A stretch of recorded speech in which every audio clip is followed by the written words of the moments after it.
reached Laura Thompson. Please leave a message and I'll get back to you as soon as I can.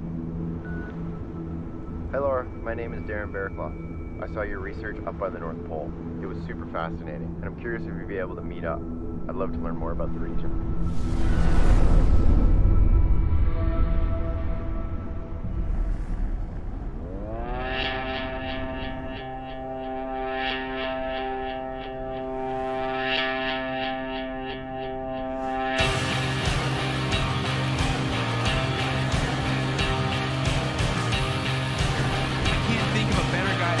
This competition. Darren Berrecloth probably has the most experience than anybody out here. Look at this, Darren Berrecloth absolutely scorching through the desert. He's the guy who's pioneered all these new zones. Zink. This guy is one of the biggest madmen in the sport. A rider historically known to take gigantic steps forward in progression. The biggest 360 drop in the history of mountain biking. After the top of the course, this is Carson Storch, the 23-year-old. This kid, he is here to stay when it comes to rampage competition. Carson Storch, it's time to start looking at him as a free rider, not just a slopestyle athlete. Our youngest competitor, Tom Van Steenbergen. There it is. Oh, no way! Such a creative run. This one could go down in the history books. Oh, yeah, he's going sideways! Oh! Tom is actually getting to his feet.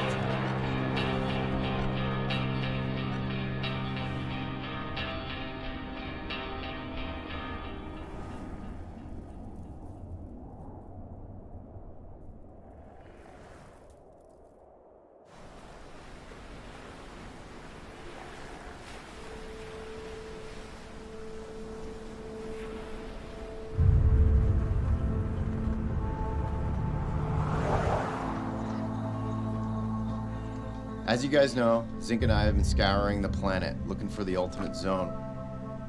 2 years ago, we stumbled across some photos that a scientist took of a desert island where you'd least expect it. After a lot of research, we're pretty darn certain that we found the zone. It's a heck of a long way to go. This is where the North Pole is, and we are going to be hanging out on this island right here. It's crazy, there's actually terrain up there to ride that's worthwhile.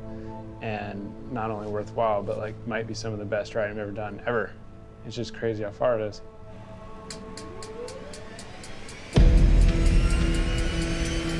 Last summer, me and Zink went up there and scouted it. How long did it take you to get up here? Took 7 flights. Yeah, right? You know, it's like that amount of travel, you could pretty much fly around the whole world. Every day we'd get in the plane and then we would see something, land, unsuccessfully get back in the plane, and then just over and over and over, and we're just getting skunked. This place kind of sucks, eh? Yeah, it looked a little rocky from up in the plane, but this is ridiculous.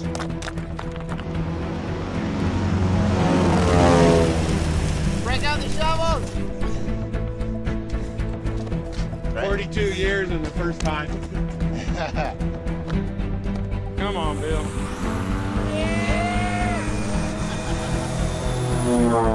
So it's not like the entire Arctic is just this wonderland, you know? It's just one little zone.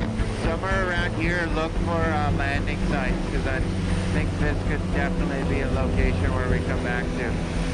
Me and Zink came around this corner of the plane, came around Buchanan Lake, and our eyes were initially drawn to this big, humongous faces. And then we ended up landing just below this picture. These lines here, these will definitely be, on our biggest hit list. This is everything I ever dreamed of in a line and finding a zone to where it's actually that big. Say if this was the bottom of the hill here at the Rampage line would probably be around somewhere like around here. I firmly believe that the sickest lines on the planet are here. That all sounds amazing, but obviously we're gonna want to push ourselves, and what if something does happen, like we get hurt? 10 hours till you get to a decent hospital, you know, and That's if you get lucky and you get a scheduled flight out. Could be taking 2-3 days. You just gotta find that balance. Is how far do you really want to push it? How far is it worth it? it's gonna be heavy emotionally, even for you guys, I think. I'm sure you can imagine for us being away from wives and kids. It's a whole nother level. The scientist who took the photos of Axel Heiberg Island is Dr. Laura Thompson, and she's been kind enough to join us and teach us a little bit about the region. My work is based on glaciers in the Canadian High Arctic. The glacier below that I'm showing is called White Glacier, and that's where my work is based.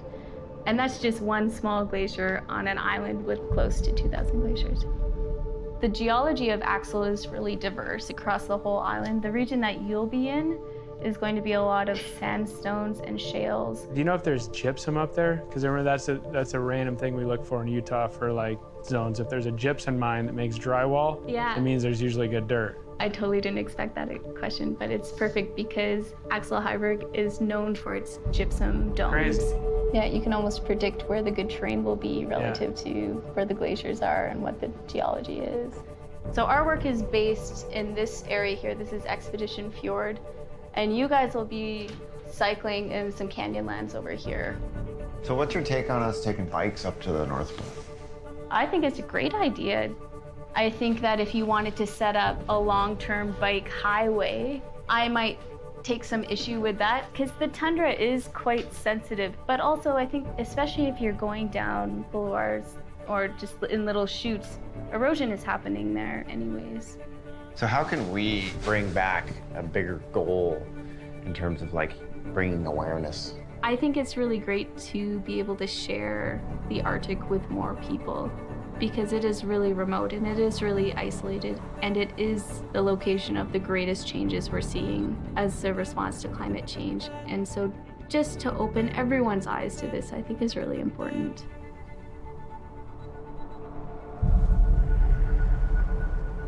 Axel Heiberg Island. Beautiful, hostile, and devoid of human life. How does a landscape like this come to be? What chain of events have led to a desert this close to the North Pole? To answer these questions, there's a story I have to tell you. And like most origin stories, this one starts with an ending. 4.5 billion years ago, Earth collided with a smaller planet called Theia. Theia was destroyed, and our moon was formed from the rubble of the collision.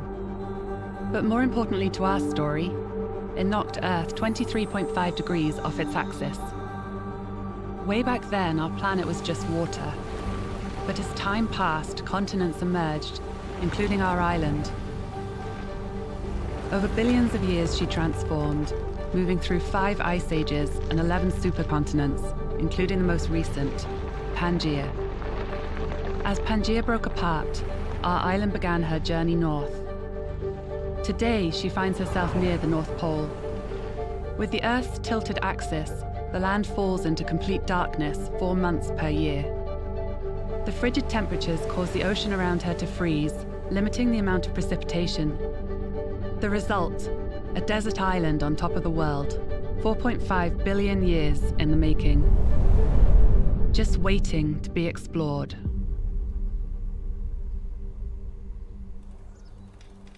So we're about a month away from the Arctic, and we decided to meet up here on the island to just see how the crew jives together and whatnot. You got it. Same speed, same pop. You're not gonna over-rotate. No. Yeah, Zink. You got it. Yeah. Oh. Yeah. Oh. Yo. Yeah. You all right? Yeah. Woo. Got it. Yeah, Tom. Oh, dude, that was so close. Yeah. Ah. What happened? You like gave a good snap, but then by snapping, you got so open, so then it stalled. You know, like you get back and push your legs out, but you don't need to do this, you know? You literally were like this. It's just your body positioning when you landed. Yeah. The slopestyle scene right now is infested with a million kids that can do a million tricks, but as far as big mountain riding, there's only a few select riders that are hungry and willing to go for it. Yeah, Tom. Got it. Yeah, Tom. It's like a gainer. Tom and Carson were my 2 favorites to bring on this trip just because they really are the future of big mountain riding. Yeah! These are going to be the 2 young guys that pretty much take our place in pushing the limits in the mountains.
So there's this little lake up here that we're gonna go camping at. We're gonna stay in tents at this lake. Isn't that cool looking? Look at how far it is away from home. Did you been here with your friends? Yep, I went there with What some... kind of friends? The Claw. He's a mystical creature. Oh, look at you. Big time for walking. So how many days of travel will that take? 2.5 days. Lovely. How long have you been gone? I think it's like almost a month. So, are you nervous A little bit. about this trip? Yeah, a little bit, but I also know it's a trip of a lifetime and never will get a chance to go up there again. Say goodbye. How will I get a hold of you if I need to? The Lorman Reach. I'm gonna be able to talk to you on that. So will you guys be alone up there? No, we'll have some guides up there and we'll be working with the Inuit. Such an opportunity. Yeah, going on a trip with Zink and Claw is once in a lifetime opportunity, but also a lot of pressure that you're putting on yourself. We're gonna fly commercial to Yellowknife. Okay. And then we charter a plane. We'll kind of like island hop. Total weight of the freight is 4,025 pounds. Yes, sweetheart, we'll miss you. Hi, Daddy. Oh, that was super easy, huh? Autopilot selected. Hydraulics. Motor check. Flaps check. Wind 36014 to done. So what happens if you get hurt? Who's there? How far away? We'll have a doctor with us the whole trip. He's pretty much just gonna be in charge of safety, and we're in good hands. 1082 is down up there. EPU is off, generating flex, please. Oh yeah, feels like winter. It is cold. Arctic summer.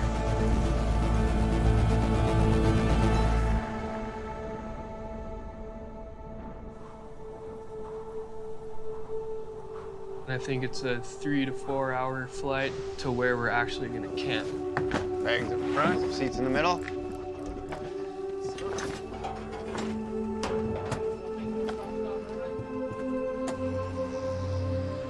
There's only like a month of the year that you can go up there and have no snow and have light.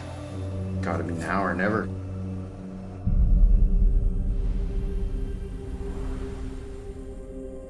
The human obsession with exploration is nothing new, even in the Arctic.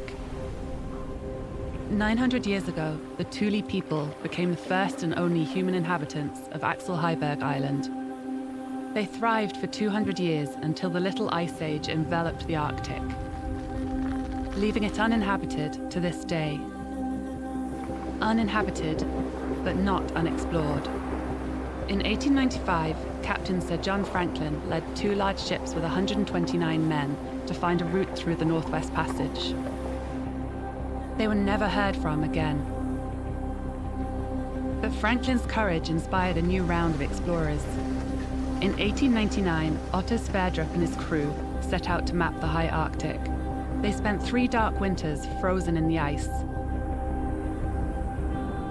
and 4 summers mapping 160,000 square kilometers by dog sled. They rediscovered the island and named it Axel Heiberg after a brewer who sponsored the expedition. They left the island with a name, but still no human inhabitants.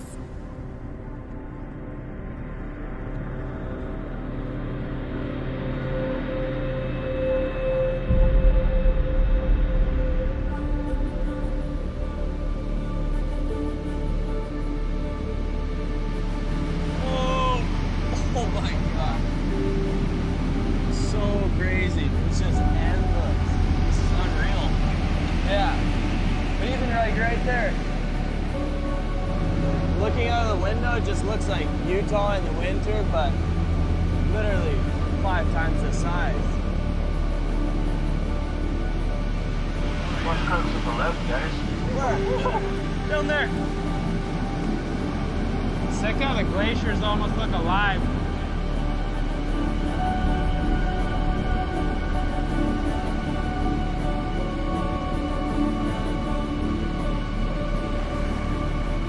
insane.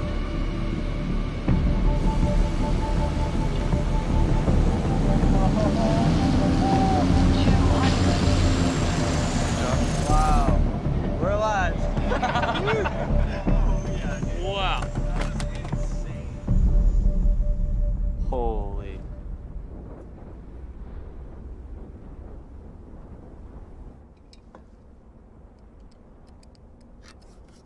So just quickly, we're gonna go over a couple of things for safety. I have my shotgun. Apak has his rifle. Apak is from Arctic Bay. He's gonna be responsible for all our safety and make sure we respect his land too. Of course, we are in polar bear country. We're gonna have a bear fence around the camp. You have to be careful with the fence to not go we're in. just gonna have the fence up while we're all trying to catch some sleep, just so everybody can get a good night's rest. Just be mindful of it if you wake up in the middle of the night. If you pee on the fence, you'll be the siren. Your bathroom's gonna be here. We have to really take care of all Pack our... in when you pack out? Yeah, so human waste all packed up. We're just gonna try to keep a neat, tidy camp and have a lot of fun while we're here.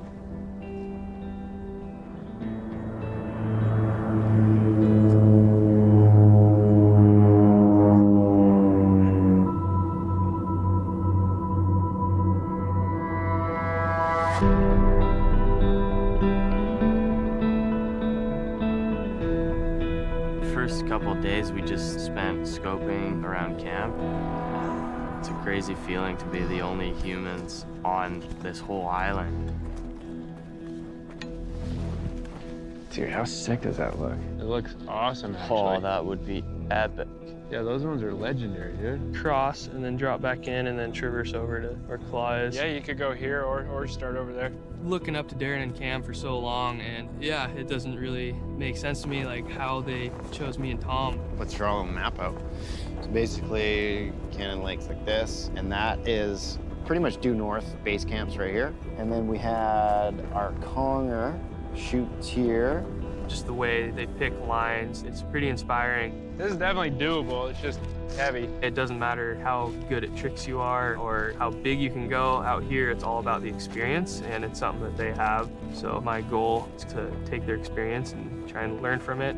This one is kind of I think that's the end-all be-all as far as what we came here for. Claw and Zink, they scouted these huge lines along the lake. It's definitely been in their thoughts for the past year. Dude, this looks way better than over there. I think we looked at this one on the map and it's 2,500 feet. And it's just gonna be so bitchin'. What do we want to call this one? Let's call it the drag strip.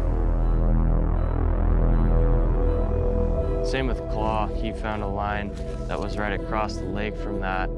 I personally really love this one that goes into that chute on the backside of Buchanan. It's massive freaking slope. It's kind of the pinnacle of our imagination as far as what we came here to do. It wasn't very rideable. Like, for them to just be thinking about a line like that, just massive lines too. Like, probably the biggest lines anyone's ever ridden on a mountain bike. Yeah, there's a lot more to learn.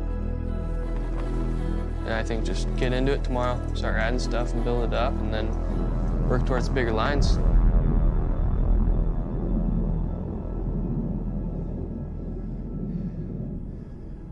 Wanted to have a quick talk about safety with you guys. It's a small team, we're really remote, so we're gonna rely on everyone to pitch in and help out. Closest hospital would be in Iqaluit, which is probably a 12-hour flight under ideal circumstances, so it's really super remote up here. This is by far the biggest first aid kit I've ever assembled. These are needles and syringes, defibrillator, we've got oxygen, all the IV supplies. So it'd be good to know, for me, just what you guys have dealt with in the past in terms of injuries. Yeah, where do I start? You know, ankles, legs, wrists. Tore my ACL. Plates in both my collarbones. Did a pneumothorax, which almost killed me. Broke my wrist once. Couple broken backs. PCL and meniscus, tibia as well. Yeah, not bad. No. Then we got Zink. Zink, you've probably had one I've or two. never been hurt. Never been injured? No. Yeah. This is all new to me. Yeah, I've been through the ringer, and it's from broken feet to broken legs and compartment syndrome in my leg and fasciotomy and 6 knee surgeries and plenty of other random injuries. But I was always fortunate with never having shoulder problems my whole life, but then this past year, I dislocated both of them. So kind of my Achilles heel lately.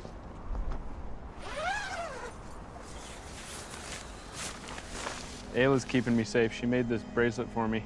Best friend bracelet, said it's gonna keep me safe. No. You'd feel a lot better if you got hurt on a big line here rather than a jump that you could have built anywhere. Yeah. So might as well get some real stuff in the bag of what we came here to do. End up going for this line we dubbed Oso Negro, just because we wanted to kind of get a feel for the dirt. It's a long way to the top. Oh, rock and roll.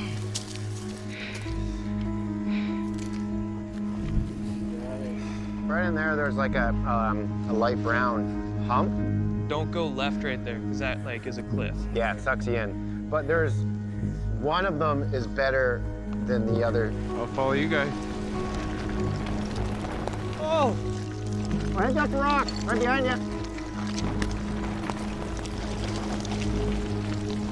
What's that? Oh shit. Watch out, watch out. Oh! Not the best dirt. Oh. Well, the dirt is nice, it's just too much rock still. I think we should just go down slow to that and just see what's over that. But we can go hard right, too. Pretty sure. I can't remember. Yeah, I think that's the good one, right in the middle. Whoa! No, what the hell? Definitely not this one. Yeah, I was saying like this. Oh, shit. Oh, God. Oh, stay down there.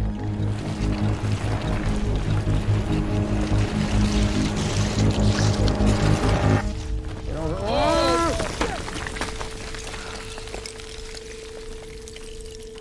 You all right? It's fucking stupid.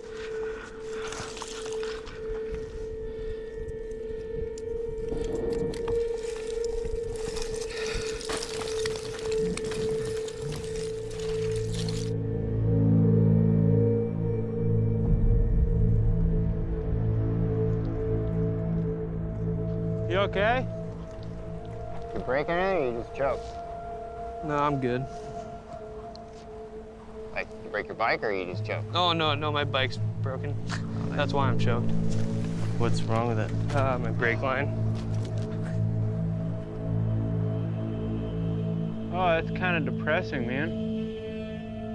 After riding this line and realizing the dirt isn't consistent, I'm not very confident that we're going to be able to ride any of the big lines that we came here for. By the time we got back, it was like midnight. It's definitely weird. The sun doesn't go anywhere, it just goes in circles.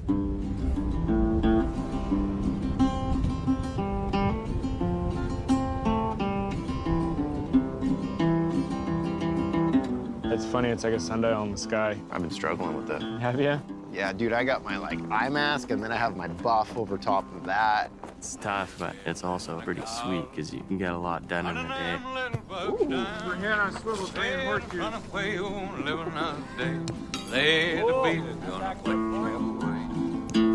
Oh. Get it down. Don't get out of your tent for a little bit.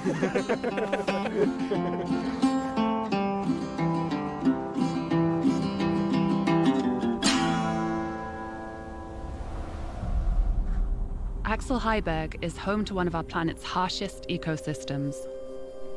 From October through February, the island falls into total darkness, and winter temperatures reach as low as -42 degrees Fahrenheit. Despite these conditions, life has evolved and flourished in this no man's land. Although most of the Arctic is flat tundra, Axel Heiberg is unique for its large mountains,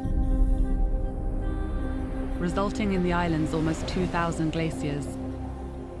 This ancient ice drew in a new generation of explorers. In 1959, glaciologist Fritz Müller found the island ideal for his studies. In 1960, Mueller and his team built a semi-permanent structure at the base of White Glacier. His team returned every year for over 2 decades. Before his death, he passed his findings on to another glaciologist, who passed them on to another, who passed them on to Dr. Laura Thompson, who has returned to study the glacier every summer for the past 9 years, resulting in one of the oldest glacial records in the high Arctic. What is up? Hey, how's it going? Cameron. Yeah. I'm Dorota. Nice to see you. Darren. Hi, I'm Dorota. Hi, nice to see you again. This is home, huh? Yeah, this is home. Have you visibly seen the glaciers receding? Mm-hmm. You see all that kind of debris, gravel material. That's where the glacier was in 1960. And that was actually the largest that glacier ever was since the last ice age. So all the retreat that's happened has really happened in the last 50-something years. All of our data goes to the World Glacier Monitoring Service, and that's part of the United Nations Environment Monitoring Program. On White Glacier, I have 3 GPS stations. So what I'm measuring at actually is how fast the glacier is moving. And how fast are we moving right now? It's about 30 meters a year. So this helps us predict kind of what future glacier response will be, what future sea level rise will be. The Canadian High Arctic is essentially the area of Western Europe.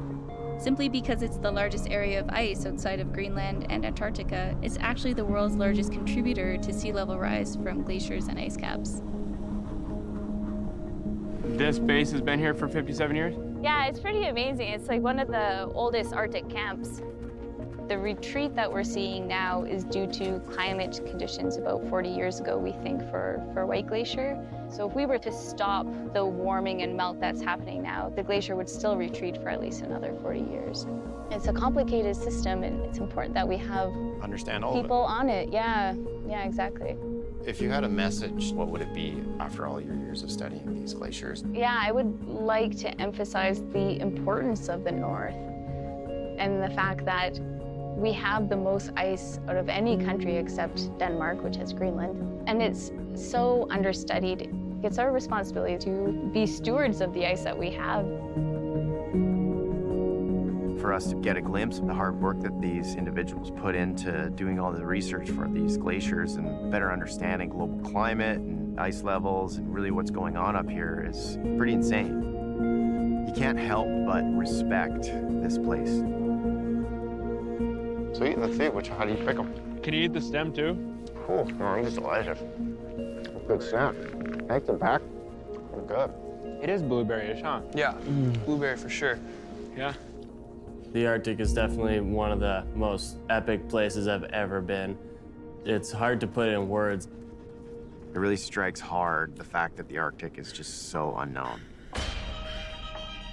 There's something different about the Arctic, just being above the tree line and seeing the raw land and glaciers incising into it.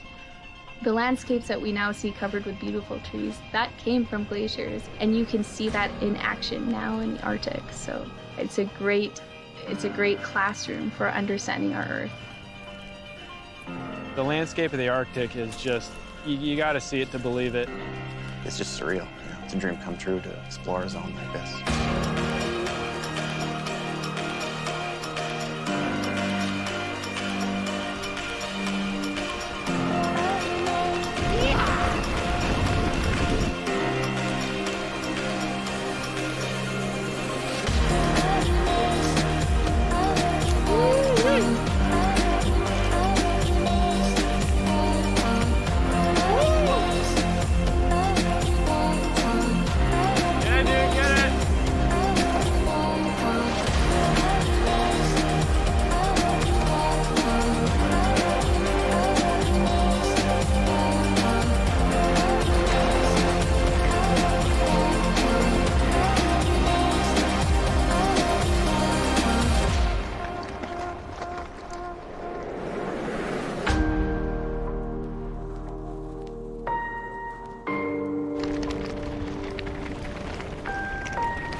place definitely makes you feel very small. Yeah, Tom!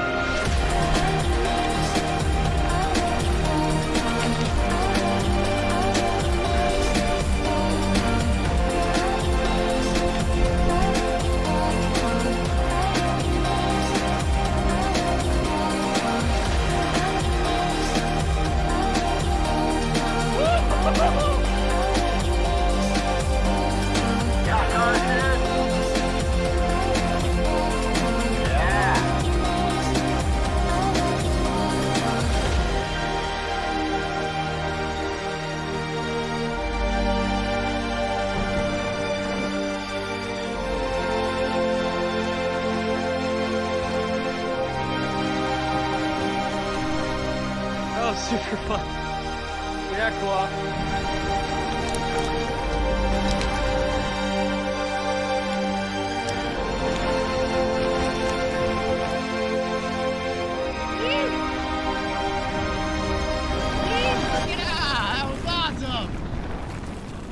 Yeah. Great. It worked. Sick, dude. Yeah. Boys, dinner time. Yeah. Let's do it. 4 in the morning, dinner time. Time to eat.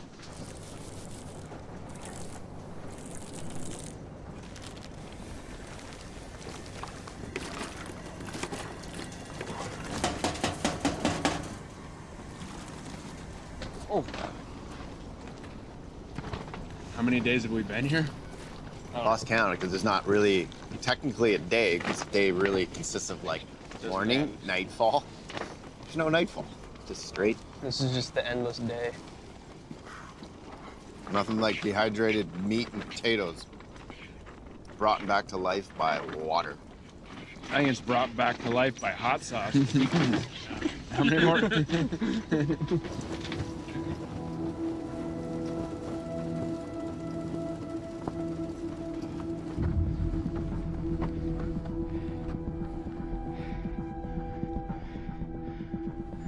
When we first laid eyes on this area, Zink first saw the drag strip. That line has been on my mind since last year, and then it was my main goal and focus since we set up camp.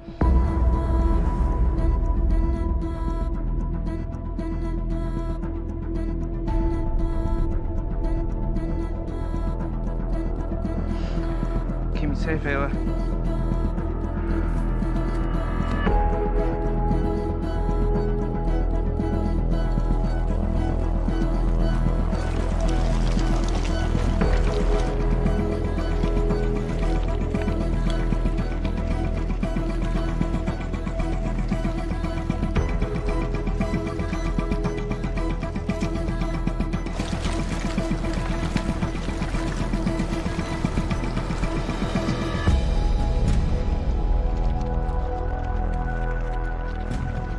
Back to the good.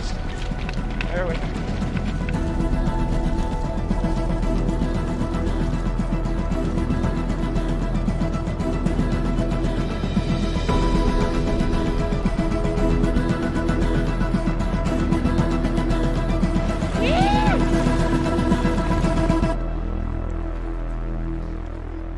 Oh my God, dude.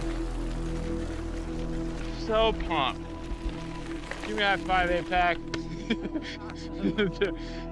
Oh my God, that was awesome.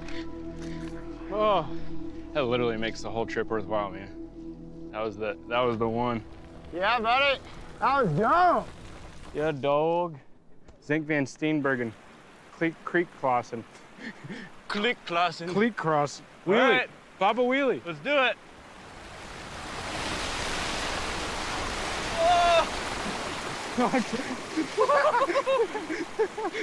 We're soaked. That was so deep.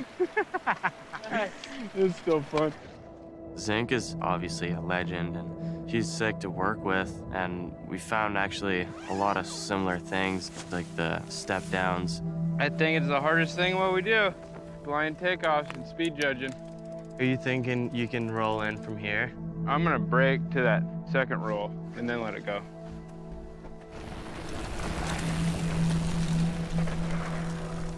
That felt pretty That good. was dialed, dude. You usually go a little bit further on flips because, like, you know what I mean? You're not like going up further and losing distance like a dirt jump, you know? You're like pulling up and carrying out. Carson can train us in too. No matter how many times you do it, it's always still nerve-wracking. Like the first monkey shot into space. Carson, you ready? Yep. All right, drop in at 5. All right, man. See you down the bottom. Yeah, dudes.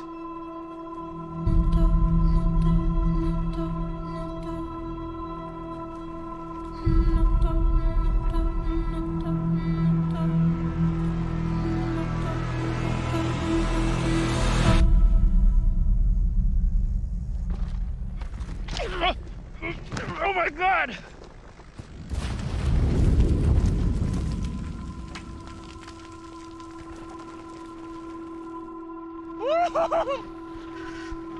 Oh, fuck. My shoulder's out. Your shoulder? Yeah. Which one? The left one. Oh. It's just gonna feel intense for a second once it slides in.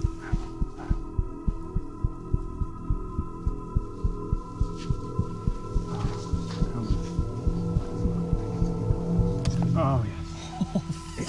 Oh my God, that was disgusting, dude. It's fucking Oh, God. This is supposed to be the easy part. We're supposed to get to the hard stuff tomorrow. Always glad when your head isn't hurt, you know? Shoulders can heal, but your brain doesn't really work like that. Bummer.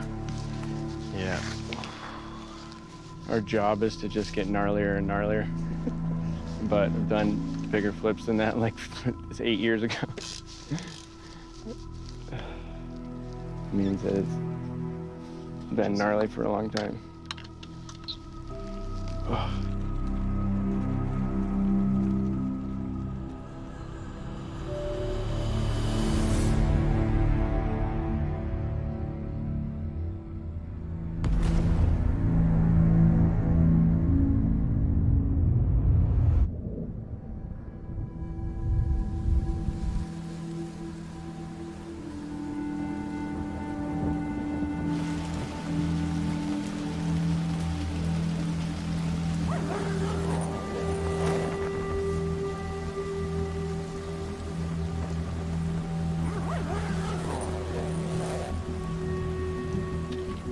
We got 5 days left, and we've been battling weather, stuck in tents for a couple days. We got a lot of stuff on our plate that we've scoped out, and for me, being able to get the dream shoot in the bag is my biggest goal, and still haven't got that yet.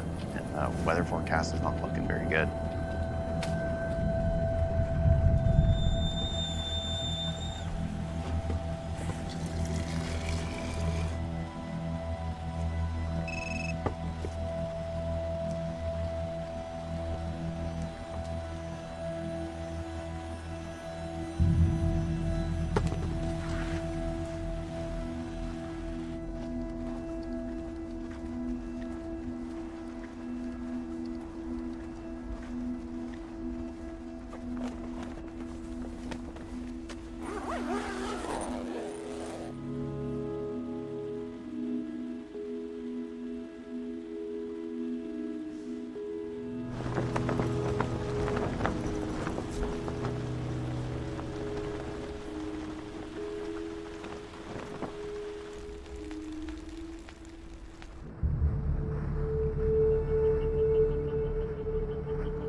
Yeah, I'm thinking about starting on the horizon right there. Yeah, it looks good. Yeah, and then it's pretty long, and then it rolls down again, point that's coming out, the rocky kind of cliff line right there.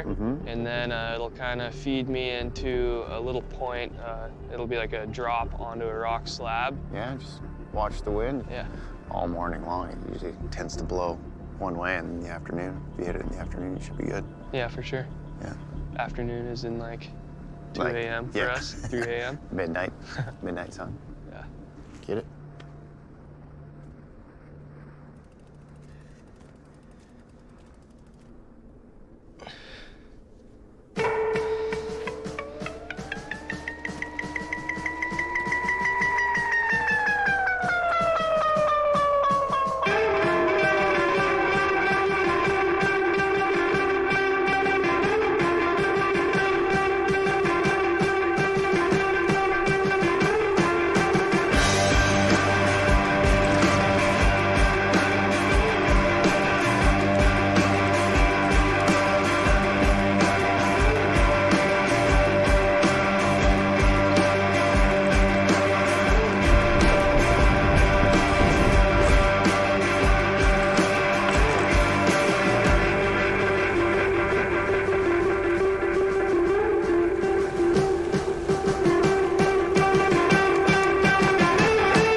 right, Tom?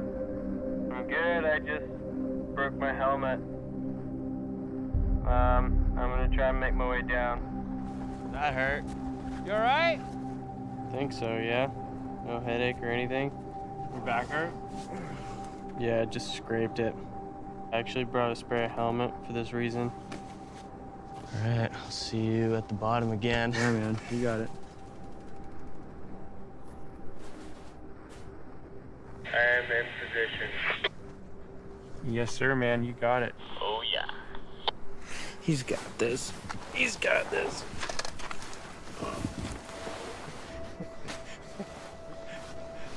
Okay, drop in 3, 2, 1.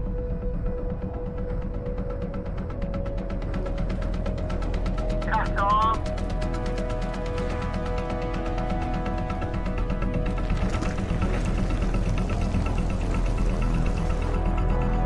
He's gonna get it. Come on, Tommy boy. Come on, buddy.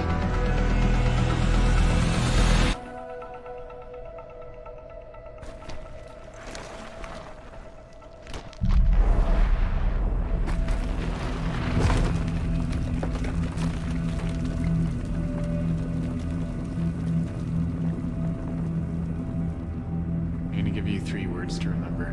Green, hope, and taxi. Green, hope, taxi. Remember those? Still sitting there. Shit.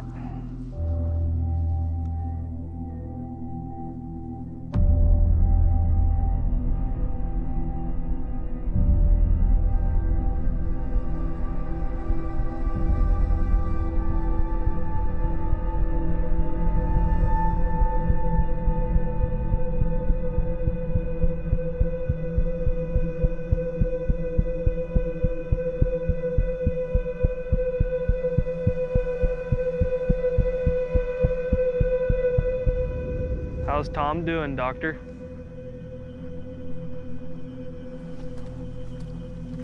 You okay? Yeah, I just felt out of it, and I kind of, I didn't remember what happened, so I didn't really know what to improve. Ah, yeah, gotcha. Just winging it. I shouldn't have done that. We're just gonna move your eyes, so don't move your head. And I'm just looking at your eye movements, just to make sure they're smooth.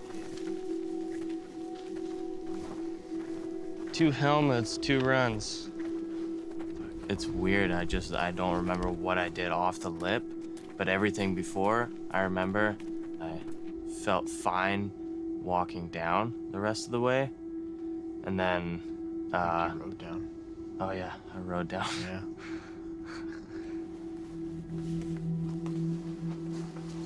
What are the 3 words? Do you remember? Green, hope, taxi. Nice. Mm-hmm. Yeah. Is that hard? No. Okay, good. Well, I had to It's like hard. a couple times, but yeah, no. So yeah, two pretty big head bonks, and we'd call this a concussion just based on your symptoms. And probably not a great idea to keep riding. I feel fine. I want to ride more, but it's obviously, I don't know. It's a tough call, man. Yeah, it is. It's the hardest position to be in, especially on a trip where you're not going to ever come back here, but you have a long, long life ahead of you, you know?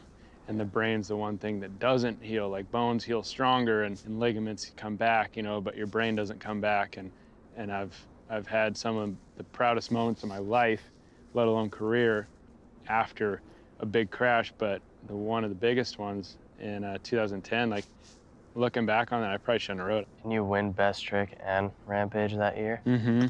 And the World Tour. No way. Yeah. Holy shit. It was one of the best days of my life, but I probably would have taken it back and not ridden, knowing that I had hit my head so hard and just the gravity of second impact syndrome. You just have to always take a step back from the pressure from sponsors and pressure from whoever and just do what's right for you and look at the bigger picture, which is always hard when you're in it, And it might seem like this is the pinnacle of your career, but you think you're gonna have a lot more heights than just this, you know. You can go home and then regroup, and then you're just gonna keep elevating. You're just still on the climb up, man. Yep. You'll be back.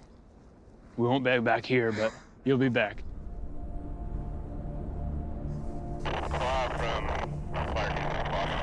Go ahead, bud.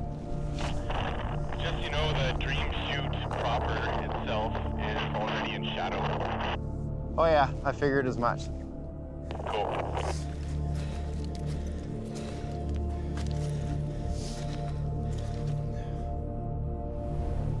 Seeing a line that big and that ominous, it's just left an imprint in my memory and I just can't shake it.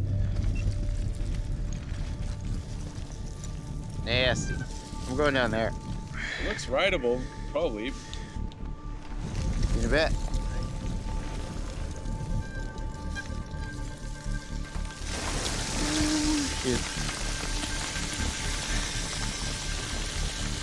Off the rock.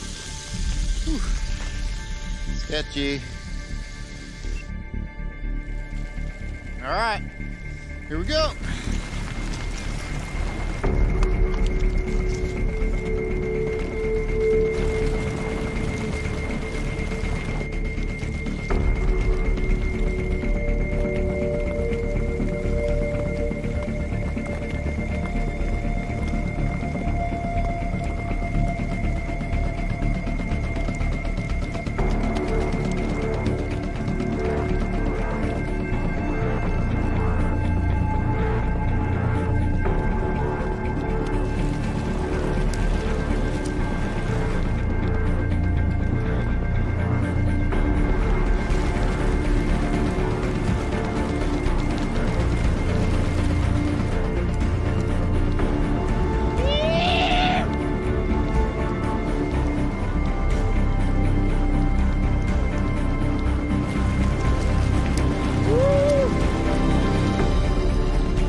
It's a pretty surreal feeling. Getting a line you've been obsessed with for over a year. Whew! Man, we're at the bottom! I've been chasing these lines for almost 2 decades. Oh. And that was hands down the biggest line I've ever ridden. Woo! What a journey. It's worth coming to the ends of the earth for it. For sure. What food are you gonna buy first when you get back to civilization? Vegetables. Burrito.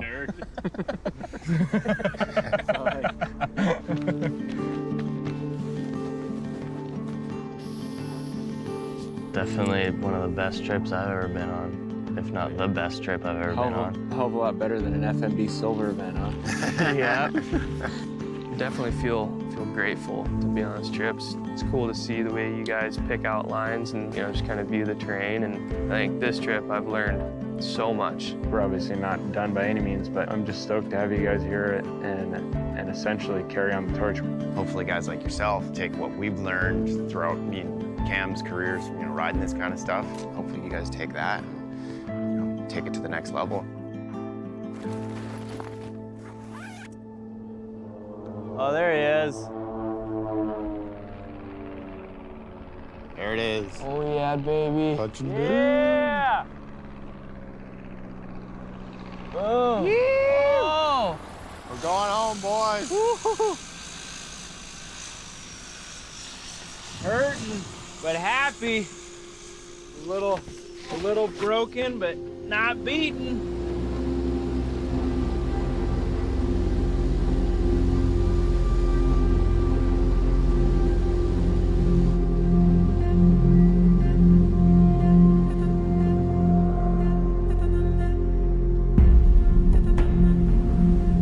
Learned much from her past. The future remains the Arctic's biggest mystery. Throughout her history, the only constant has been change. But it's the speed at which change is occurring that creates these massive unknowns. Human impact on our planet is causing global temperatures to rise 10 times faster than any time in recorded history.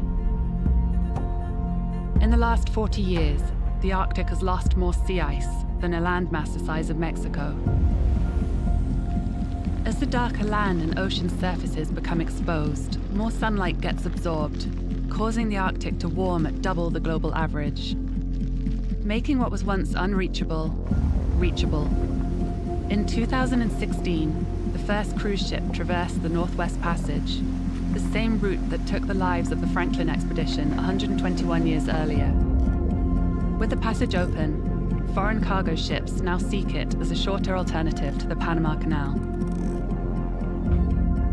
The 8 countries sharing Arctic borders are now torn between conservation and exploitation of the newly accessible resources. The disappearing ice also leaves the Arctic exposed to gas and oil exploration. And animals who have uniquely evolved over hundreds of thousands of years to thrive in this environment now race to adapt. A region that was once one of the Earth's most hostile is rapidly transforming into one of its most vulnerable.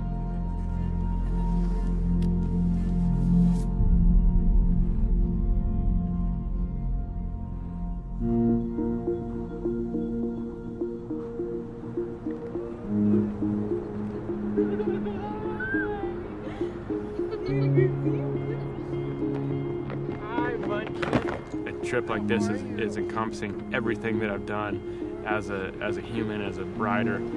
I want to lead by example, and I want to show my kids, don't ever try to compare yourself to anyone else or try to be as good as the next guy, because then you're just limited by the next guy. Look for something new, look beyond the next horizon. And this sport is what I've devoted most of my life to and that I care about so much, and doing everything I can to contribute to making it better and paving the way for people to come up and enjoy it the way I have.